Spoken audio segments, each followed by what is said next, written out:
Halo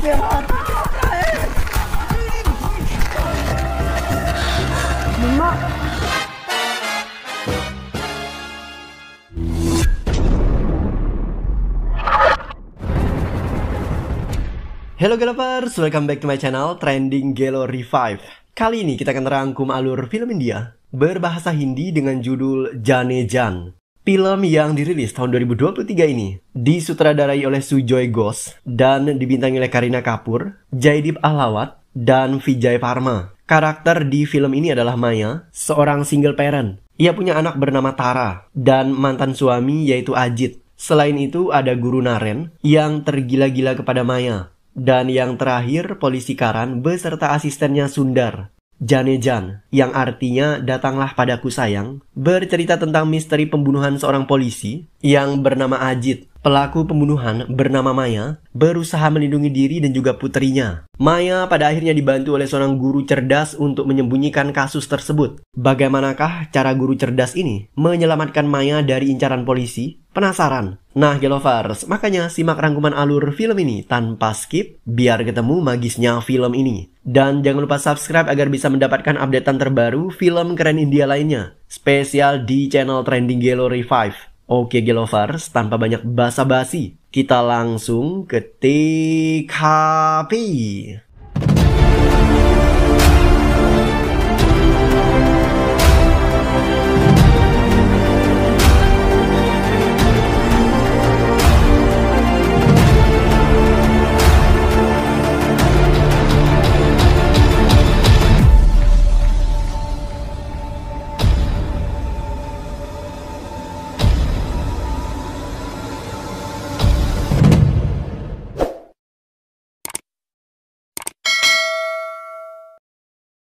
Seorang pria berniat gantung diri, dan seketika ia tersadar ketika mendengar suara tetangganya. Pria ini bernama Guru Naren. Guru Naren merasa hidupnya hampa dan ingin bunuh diri, hingga pada suatu hari ia mendengar seseorang pindah ke rumah tepat di sampingnya. Sejak saat itu, Guru Naren bersemangat menjalani hidupnya. Ia tidak mau bunuh diri lagi. Tetangga Guru Naren bernama Maya. Maya memiliki anak gadis berusia 13 tahun bernama Tara. Guru Naren selalu mengintip aktivitas yang dilakukan oleh Maya dan Tara. Hal itu membuat dirinya bahagia. Naren bahkan setiap hari singgah di kafe di mana Maya bekerja. Ia memesan makanan hanya untuk melihat Maya. Maya sadar akan perilaku Naren, tetapi ia pura-pura tidak tahu. Hingga pada suatu pagi sebuah insiden terjadi. Ketika selesai membeli makanan, Naren berpapasan dengan seorang pria yang bernama Ajit. Ajit adalah mantan suami Maya, dan ia sengaja datang ke tempat itu untuk bertemu kembali dengan Maya. Ternyata, selama 14 tahun, Maya berganti identitas dan juga pekerjaan. Ia pindah dari satu kota ke kota yang lain hanya untuk menghindari Ajit. Dan saat ini, Maya pindah ke kota Kalimpong. Melihat kedatangan Ajit, Maya ketakutan. Ia meminta pria itu agar jangan mengganggu pekerjaannya. Maya berjanji akan bertemu dengan Ajit di sebuah kafe lainnya pukul 2 sore hari setelah ia selesai bekerja. Setelah mendengar ucapan Maya, Ajit akhirnya meninggalkan wanita itu.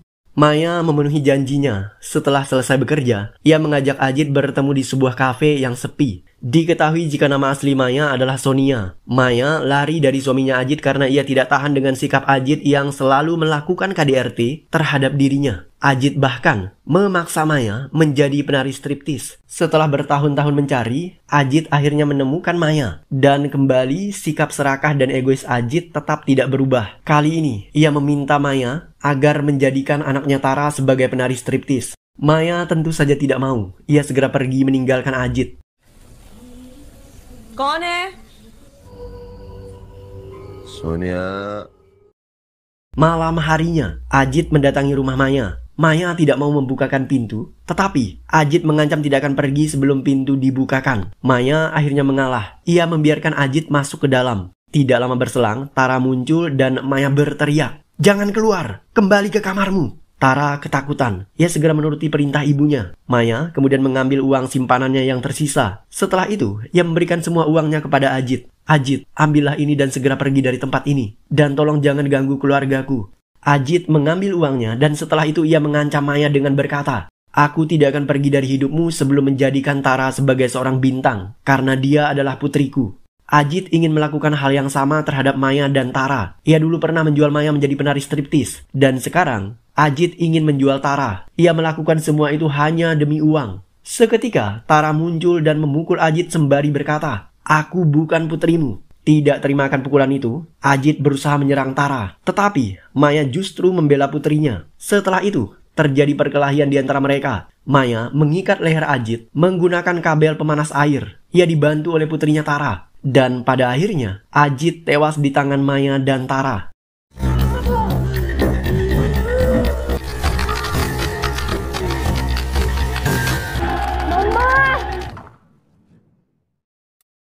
Maya panik setelah mengetahui Ajit tewas. Ia bingung harus berbuat apa. Seketika terdengar suara ketukan di pintu. Saat dibuka, ternyata dia adalah Guru Naren. Naren sudah tahu apa yang terjadi. Ia bahkan menawarkan dirinya untuk menolong Maya dan Tara keluar dari masalah ini. Naren siap menyingkirkan mayat Ajit.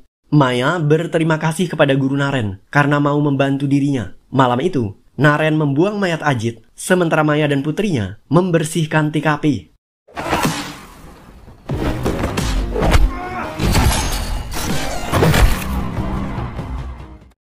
Karan adalah polisi yang cerdas dan jago bela diri. Ia ditugaskan bosnya untuk mencari polisi yang bernama Ajit. Ajit menghilang selama beberapa hari terakhir, sedangkan pihak kepolisian butuh informasi dari Ajit untuk melacak gangster yang mengedarkan narkoba. Kebetulan, Ajit punya relasi terhadap gangster tersebut. Karan kemudian mencari Ajit di sebuah diskotik. Ajit memang sering mangkal di situ. Berdasarkan informasi dari pemilik diskotik, Ajit pernah datang ke tempatnya seminggu yang lalu, dan pemuda itu bilang jika dia menang lotre. Ajit mengaku akan pergi ke suatu tempat, tetapi pemilik diskotik tidak tahu tempat yang dimaksud. Untuk mengetahui posisi Ajit, Karan kemudian melacak panggilan teleponnya. Dan terakhir kali ponsel Ajit aktif, yaitu di kota Kalimpong. Karan bersama temannya yang bernama Sundar, segera bergegas ke kota itu.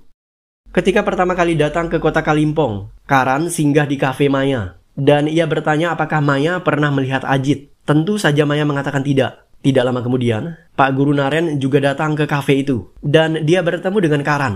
Ternyata, Karan dan Naren adalah teman ketika masih di perguruan tinggi. Mereka berdua adalah mahasiswa cerdas di kampusnya. Hanya saja, Naren adalah mahasiswa yang paling jenius. Ia sangat hobi matematika.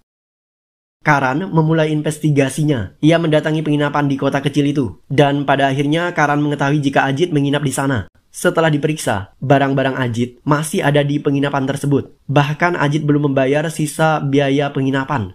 Menurut resepsionis hotel, Ajit datang ke kota itu dan bertanya tentang sekolah terdekat. Karan segera mengunjungi sekolah dan di sana, ia kembali bertemu dengan Maya. Saat itu Maya sedang menjemput putrinya.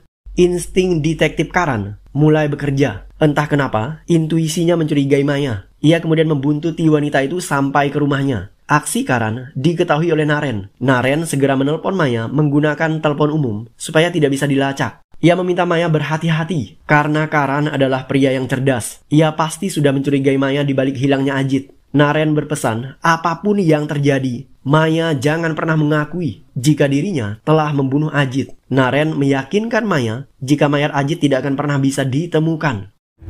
उसका police ID भी मिला है सर। हटाओ ना यार, समझ आना। Polisi Karan mendapatkan panggilan telepon adanya temuan mayat di hutan bambu tidak jauh dari sebuah kuil. Ia segera berangkat ke sana. Seonggok mayat pria hangus terbakar dan tidak ditemukan kartu identitas korban. Mayat pria ini tidak bisa dikenali.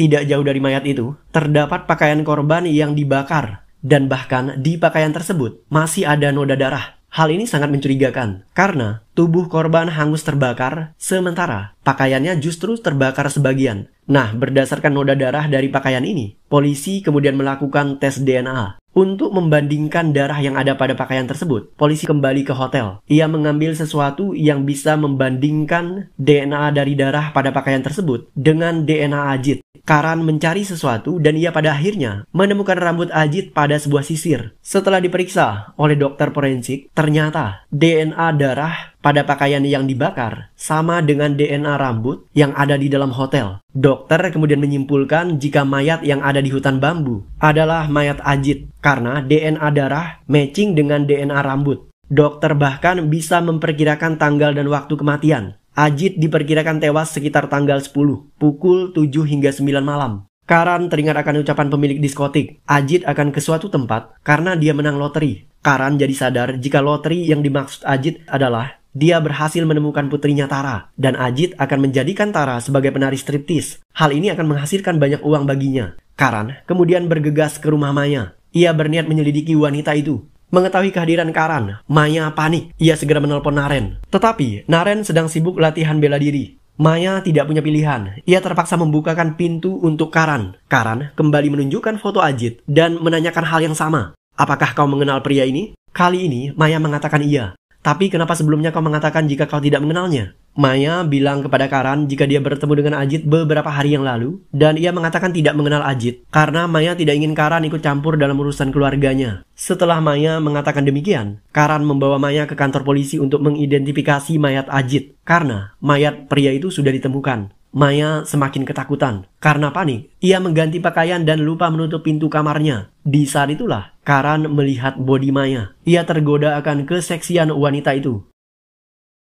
Ketika berada di kantor polisi, Maya melihat sekilas mayat Ajit. Setelah itu, ia diinterogasi. Maya menjawab semua pertanyaan Karan sesuai dengan instruksi dari Naren. Maya kemudian mengaku jika ia menikah dengan Ajit 14 tahun yang lalu. Mereka punya anak bernama Tara. Karena uang, Ajit kemudian menjual Maya di sebuah diskotik. Maya dipaksa menjadi penari striptis. Pada suatu kesempatan, Maya berhasil melarikan diri. Dan selama 13 tahun terakhir, ia berpindah dari satu kota ke kota yang lain hanya untuk bersembunyi dari Ajit. Hingga pada akhirnya, Ajit kembali menemukan Maya dan ia meminta sejumlah uang. Setelah memberikan Ajit uang, Maya tidak tahu kemana Ajit pergi. Sampai pada akhirnya ia ditemukan menjadi mayat.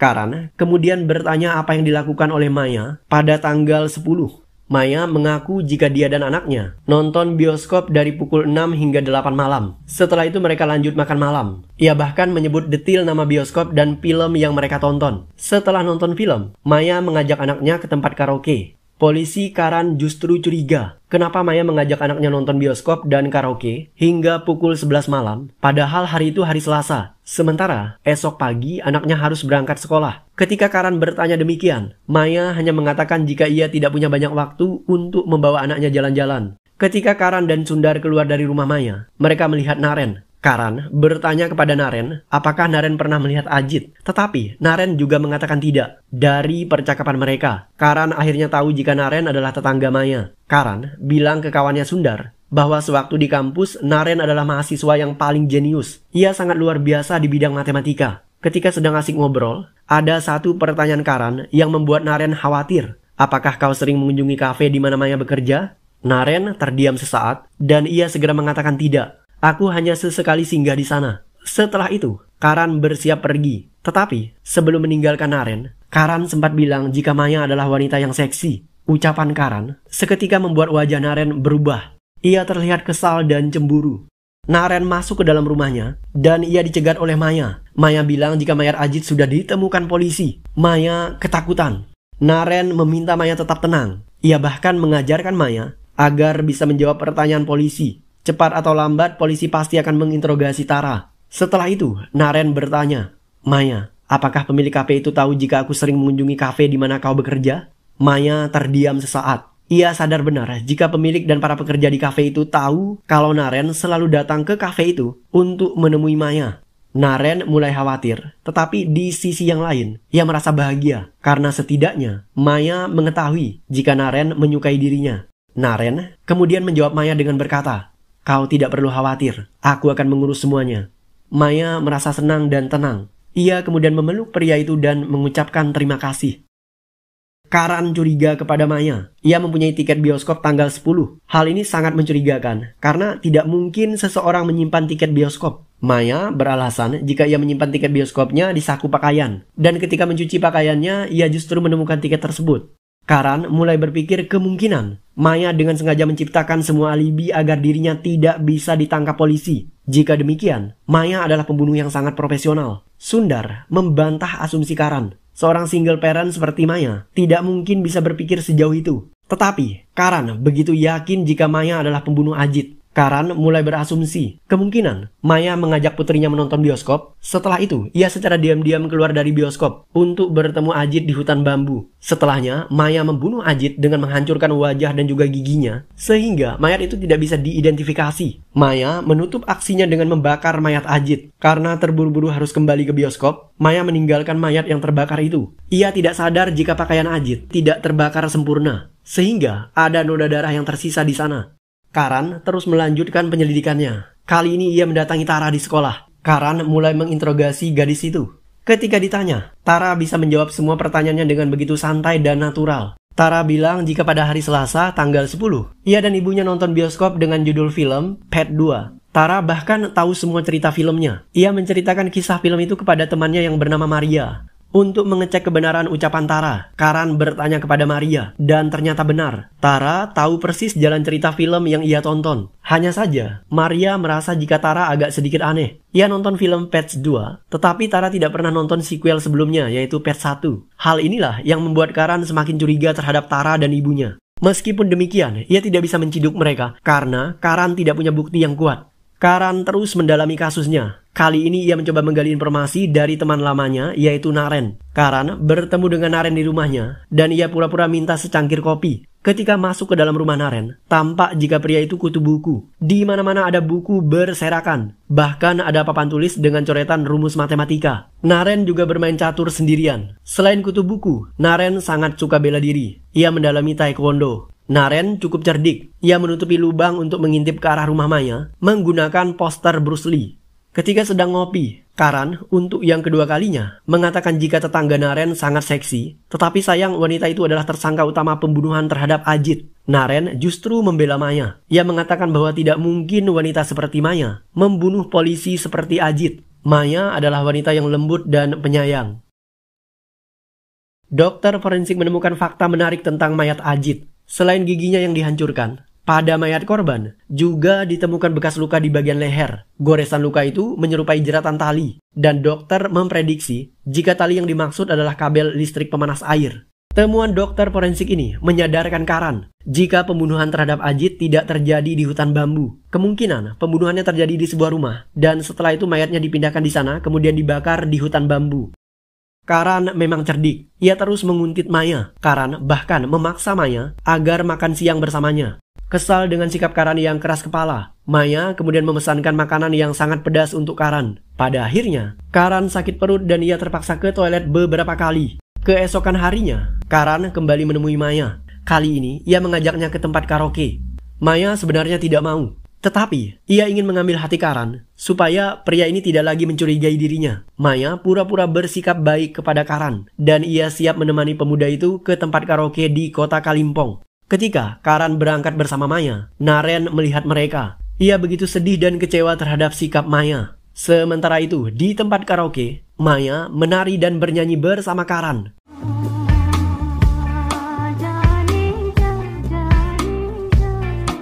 We have a winner here.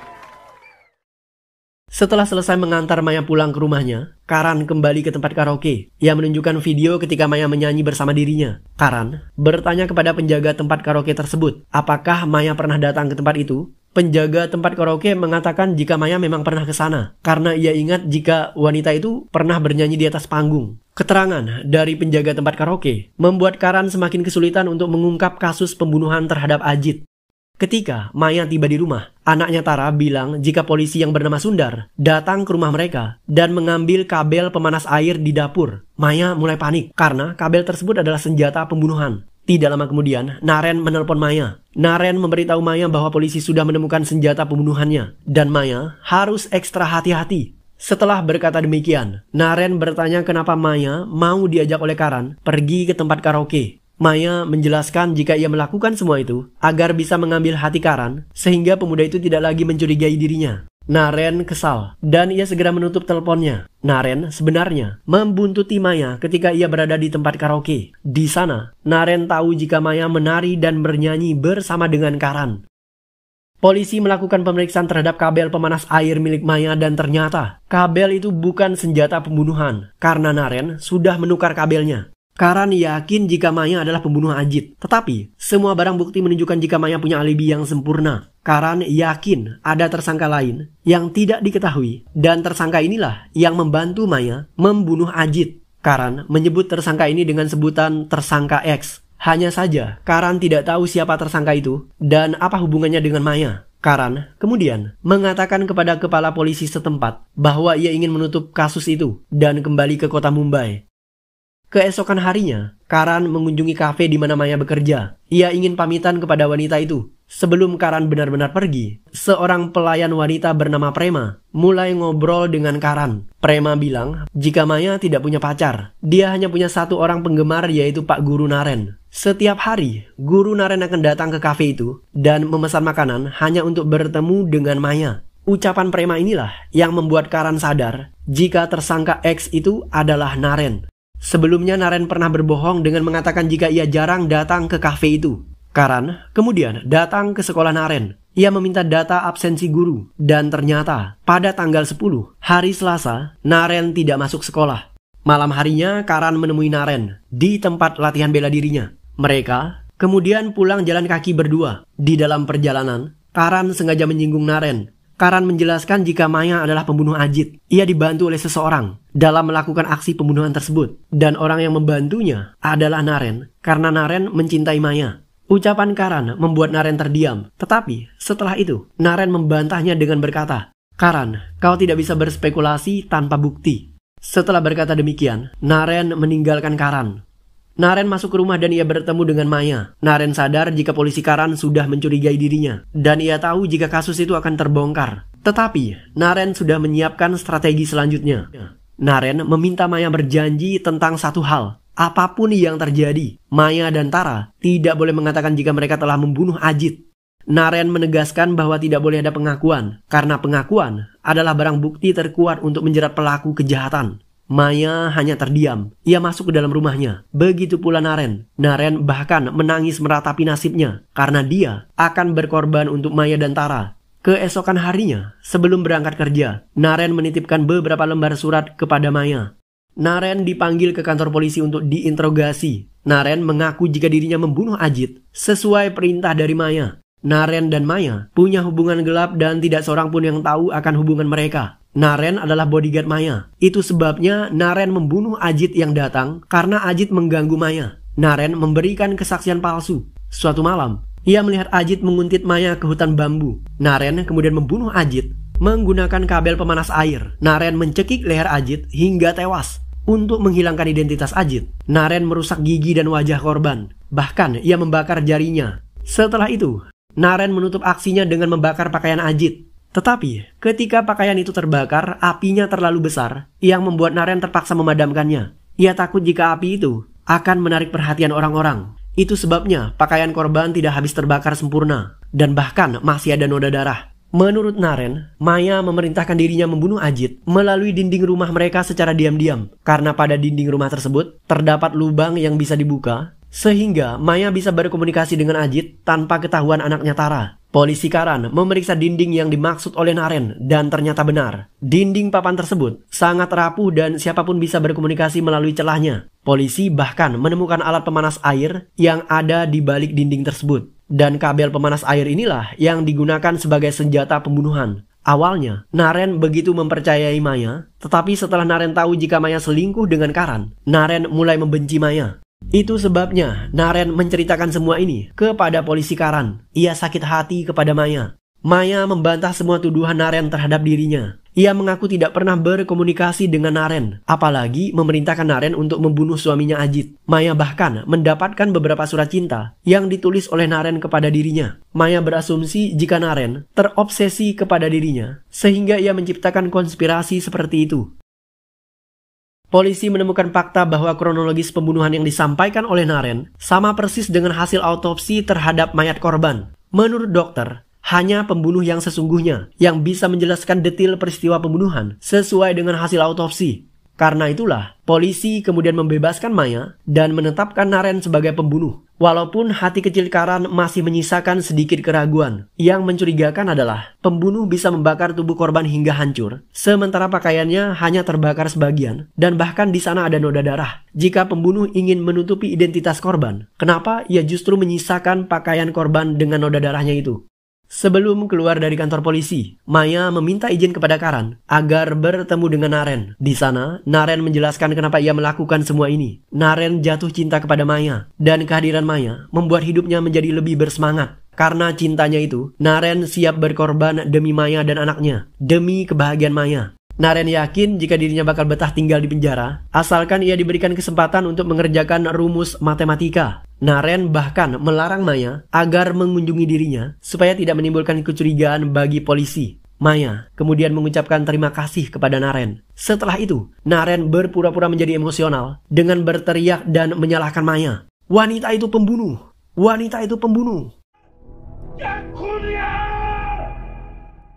Sebelum cerita filmnya berakhir, kejeniusan Naren dalam mengelabui kasus ini terungkap. Ia sudah memperhitungkan semuanya. Ajit sebenarnya tewas dibunuh oleh Maya pada tanggal 9, hari Senin. Mayat itu kemudian disembunyikan oleh Naren dan polisi tidak pernah menemukannya. Bahkan di akhir film pun tidak diceritakan di mana Naren menyembunyikan mayat itu. Untuk mengelabui polisi, Naren membayar seorang tunawisma. Pada malam Selasa, ia membawa tunawisma itu masuk ke dalam penginapan Ajit. Di sana, Naren meminta tunawisma agar tinggal di penginapan itu, menggantikan Ajit. Ia memberikannya makanan dan juga pakaian yang digunakan oleh Ajit. Tunawisma tadi kemudian mandi dan menyisir rambutnya, sehingga rambut tunawisma ini menempel di sisir yang ada di dalam WC. Setelah menginap di sana selama 1 malam, tunawisma ini kemudian diajak keluar oleh Naren. Mereka menuju ke kuil di hutan bambu, dan di sanalah Naren memukul kepala tunawisma itu dan menjerat lehernya menggunakan kabel pemanas air. Setelah tunawisma itu tewas, Naren memukul wajah dan giginya hingga hancur dan tidak bisa dikenali. Ia juga merusak jari jemarinya. Naren sengaja membakar setengah pakaian korban dan menyisakan bercak darah dari tunawisma tersebut agar polisi bisa melakukan tes DNA dan membandingkannya dengan DNA rambut yang ada di dalam penginapan. Polisi akan mengira jika rambut yang ada di dalam penginapan adalah rambut Ajit dan DNA-nya akan dicocokkan dengan darah yang ada di TKP di hutan bambu. Polisi jelas-jelas tertipu oleh kecerdikan dan kejeniusan seorang Naren.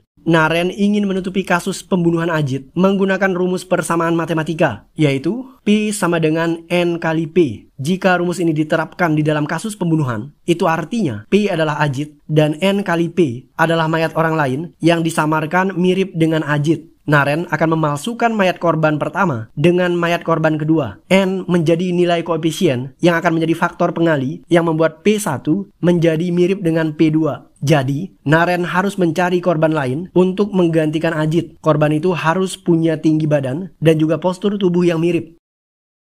Dan film pun berakhir.